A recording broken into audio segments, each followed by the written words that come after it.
Hello，大家好，我是小凯。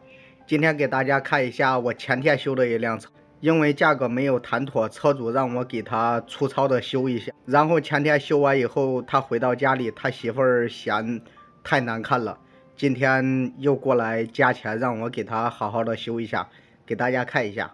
大家看一下，就是这辆车，它这个保险杠已经断裂了，所以需要做一下焊接。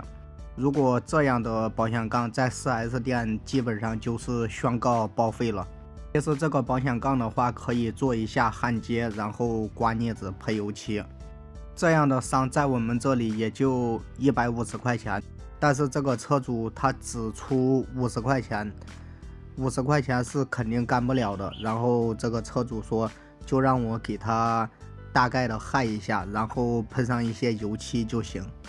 然后就按照他说的方案去修，修完以后效果也是非常的差，当时的效果就是这样的，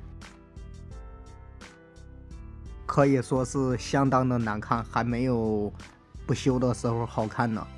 如果大家想看第一次给他修车的视频，可以看一下10月23号那天我发的视频，点击我的头像就可以看到了。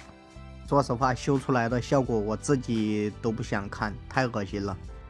然后他回到家里面说，媳妇儿看到修成这个样子，而且钱也花了，非常的生气。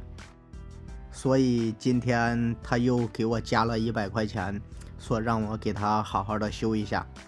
其实前天给他修的那一次只能算是一个半成品，今天给他好好的修一下，因为人家毕竟又加了100块钱。其实这一次修的车对比上一次修车，只是多刮了2边腻子，就是因为这2边腻子，然后这2次给他修出来的效果，一个天上一个地下。其实我们的车子有时候保险杠撞烂了以后是不需要更换的，是可以做焊接的。但是有些朋友不知道啊，然后去买车的地方修车的时候，人家就让把保险杠给更换了。还有一些商家更可气，他把别人换下来的保险杠，然后做一下修复，又给其他的车主换上去了。好了，朋友们，这个就是断裂的保险杠，然后做了一下修复，大家看一下效果怎么样？好了，朋友们，今天的视频就到这里吧。